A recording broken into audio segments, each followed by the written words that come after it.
हो गई थी और डेटाबेस के साथ यानी पीएचपी और माइस्क्यूएल डेटाबेस को भी हम लोगों ने कनेक्ट की थी। और इस क्लास में हम लोग मज़ीद डिस्कस करते हैं कि जो डेटा हमारे पास डेटाबेस में है उसको आप यानी जो आपकी वेब पेज है ब्राउज़र में किस तरह आप शो करवा सकते हैं। ठीक है, डेटा तो फ़िलहाल सिंपल है, हमारे पास एक ईमेल है और एक यानी 2 ईमेल्स है, 2 पासवर्ड और 2 आईडीज़ हैं।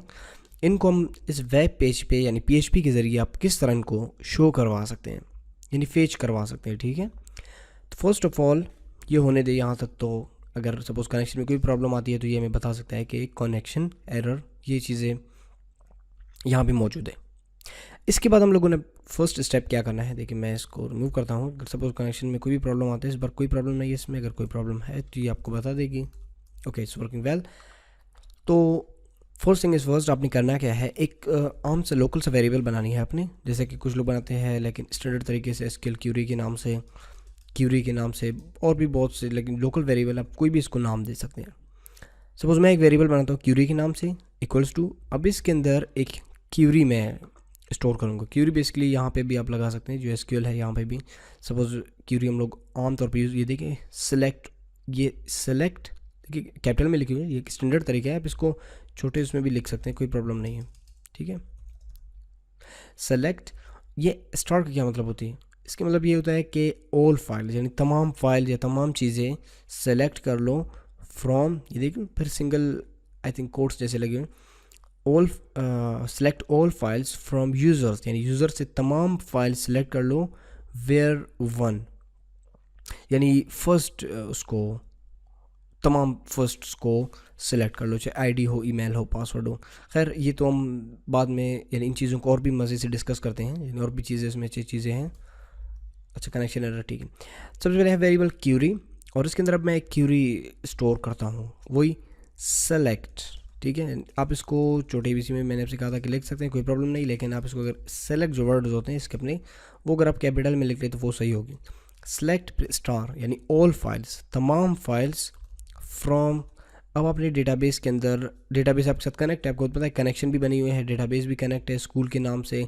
अब उसमें एक टेबल है यूज़र्स के नाम से, आई थिंक यूज़र्स के नाम से, चेक करते हैं इसको, हाँ यूज़र्स के नाम से, तो उसको सिलेक्ट कर लो, users, select all files from users, यानी यूज़र्स के अंदर जितने भी चीज़ें हैं वो आप सिलेक्ट कर लो। फिर आप यहाँ पे और भी कमांड्स लगा सकते हैं, यानी where I D is equal to 1, यानी एक को सिलेक्ट कर लो, या ईमेल, खैर ये चीज़ें हम लोग बाद में डिस्कस करते हैं कि ईमेल अगर सपोज़ ये हो तो इसको सिलेक्ट कर लो। खैर ये चीज़ें बाद में डिस्कस हैं, लेकिन फ़िलहाल अब मैं यही कह रहा हूँ कि तमाम चीज़ें यूज़र्स में से सेलेक्ट कर लो। अब ये सिलेक्ट हो गई है, लेकिन अब इनको हमें रन करनी है यानी शो करवानी है। अब तो ये एक लोकल वेरिएबल यानी क्यूरी में, क्यूरी सेव एक लोकल वेरिएबल में। तो फर्स्ट ऑफ ऑल अब इसको यहाँ से कुछ लोग इस तरह करते हैं, रन माइस्क्यूएल क्यूरी, क्यूरी को रन करवा लेते हैं। ठीक है, लेकिन मैं यहाँ पे एक और तरीका यूज़ करता हूँ, इफ़ स्टेटमेंट के अंदर ही इसको रन करवा लेता हूँ। ठीक है, अच्छा इसमें सबसे पहले मैं क्या कहता हूँ, क्योंकि वैसे तो जो स्टैंडर्ड तरीका होता है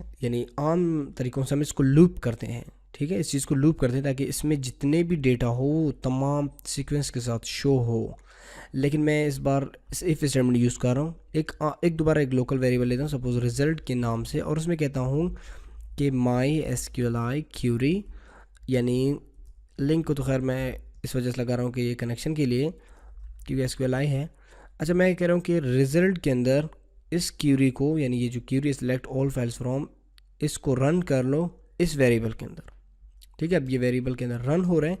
अब दोबारा मैं एक और वेरिएबल बनाता हूँ रो के नाम से, रो इक्वल्स टू, अब इसमें मैं क्या कहता हूँ, माई एसक्यूएल फेच एरे, यानी डेटा को एरे शेप में फेच कर लो, यानी इनको डेटाबेस से उठा लो।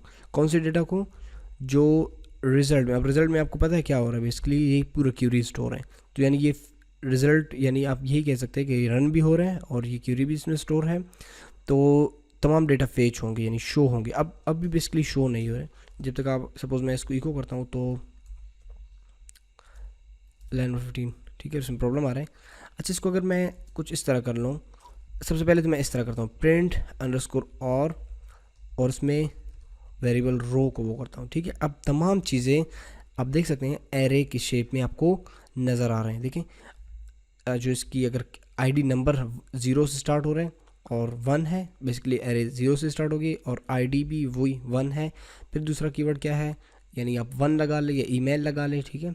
फिर इसकी की जो है इंडेक्स की है, रन आप कर सकते हैं, जो मैं अगर हम आपको याद हो PHP एरेज में हम लोगों ने डिस्कस की थी। ये देखिए 2 है, और या तो 2 की भी वही कीवर्ड है, ये इसकी कीवर्ड और ये इसकी जो है नाम है पासवर्ड, ठीक है। तो हमारे पास अभी इस वक्त 2 डेटा स्टोर है, बल्कि ये एक ही डेटा आपके पास, वैसे डेटा 2 स्टोर है लेकिन ये आपको एक ही डेटा शो कर रहा है, क्योंकि आपने जो इसकी जो लास्ट टाइम की डेटा होगी वो आपको यहाँ पे शो होगी, ठीक है।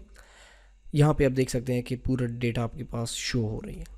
इसके अलावा ये तो खैर पूरे एरे शेप में आपको प्रिंट अंडरस्कोर बेसिकली एरे के लिए है, एरे को ही शो हो रहे हैं पूरे एरे शेप में, लेकिन मैं चाहता हूँ कि 1 बाय 1 शो हो। तो इको रो, अब आप की के ज़रिए भी ला सकते हैं। देखिए की अगर आप 0 लिखते हैं तो 1, ठीक है। ये क्या आ रहा है आपके साथ, बेसिकली जो फर्स्ट ईमेल थी वो आ रही है, या आप ये भी लिख सकते हैं कि ईमेल, सॉरी सिंगल कोट्स में अगर लिख ले तो सही होगी, ईमेल। तो आप ये देख सकते हैं कि जो ईमेल है, यानी डेटाबेस के अंदर जो आपने ईमेल इंसर्ट की होगी, ठीक है, ये लास्ट टाइम, तो जो फर्स्ट ईमेल होगी वो यानी आ रहा है, फर्स्ट टाइम नहीं बल्कि जो लास्ट ईमेल है वो आ रहा है। अगर आप फिर दोबारा कहो कॉन्केटिनेट, बेसिकली क्या हो रहा है कि दूसरी वेरिएबल आ रहा है तो इसलिए कॉन्केटिनेट कर दें। अगर आप यहाँ पे पासवर्ड लिखते हैं तो आपके साथ जो दूसरा पासवर्ड है वो भी यहाँ पे शो हो रहे हैं, ठीक है। तो ये एक तरीका थी, ये तो हर सिंगल शो हो रहा है बेसिकली। अगर आप लूप, जो हम लोग आगे नेक्स्ट क्लास में लूप कर लेंगे इन डेटा को, तो वो उसमें यानी जितने भी डेटाबेस में डेटा थी, जितने भी डेटा है वो तमाम यहाँ पे वेब पेज में शो होंगे, ठीक है। तो यहाँ आप इसको मज़ीद भी ये कह सकते हैं कि सपोज़ यहाँ पे लिख सकते हो माई ईमेल इज़, मेरा ईमेल क्या है, यानी माई ईमेल इज़, फिर डॉट कॉन्केटिनेट करके वेरिएबल रो, और रो के अंदर आप क्या कर सकते हैं, ईमेल। तो ये आपको बता दें कि माई ईमेल इज़। फिर इसको आप मज़ीद कॉन्केटिनेट अगर करना चाहो, मज़ीद इसके साथ प्ले करना चाहो, तो इसमें आप कुछ इस तरह भी लिख सकते हैं। सपोज़ मैं यहाँ पे स्ट्रॉन्ग टैग या बोल्ड करना चाहता हूँ इसको, तो इसलिए फिर यहाँ पे कॉन्केटिनेट करके इसको स्ट्रॉन्ग को क्लोज करता हूँ, ठीक है। ये देखो आपको बता रहा है कि माई ईमेल इज़ UH.gmail.com। फिर यहाँ पे मैं ब्रेक यूज़ करता हूँ, ठीक है, दोबारा कॉन्केटिनेट करता हूँ इसको, और फिर कहता हूँ कि रो, और इस बार पासवर्ड शो हो, पासवर्ड, फिर कॉन्केटिनेट करके, अच्छा इस पासवर्ड को यही में ही मैं इसको कॉन्केटिनेट करके स्ट्रॉन्ग, पासवर्ड ताकि स्ट्रॉन्ग हो, माई ईमेल इज़, और फिर यहाँ पे स्ट्रॉन्ग से पहले मैं कहता हूँ कि माई पासवर्ड इज़। या आप इसको डबल कॉन्केटिनेट भी नहीं कर सकते, डबल यानी बार बार कॉन्केटिनेट यूज़ करने से बेहतर है कि आप एक ही उसमें कर सकते हैं, कोई प्रॉब्लम नहीं आपके लिए। अगर आप सपोज़ अब ये कह रहे हैं कि ये कॉन्केटिनेट की बजाय अगर मैं इस तरह काम करना तो भी आप कर सकते हैं, ठीक है।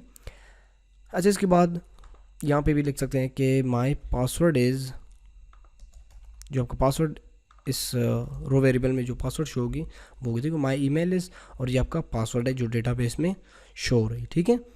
तो ये एक तरीका थी कि आपने किस तरह से डेटाबेस से डेटा को फेच कर ली, और मज़ीद इन चीज़ों को डिस्कस करते हैं नेक्स्ट क्लास में कि यानी आप डेटाबेस से डेटा को किस तरह अपडेट कर सकते हैं, और मज़ीद डेटा किस तरह क्यूरी के ज़रिए, यानी क्यूरीज हम लोग आगे इसके SQL की बेसिकली स्ट्रक्चर्ड क्यूरी लैंग्वेज है या सर्वर क्यूरी लैंग्वेज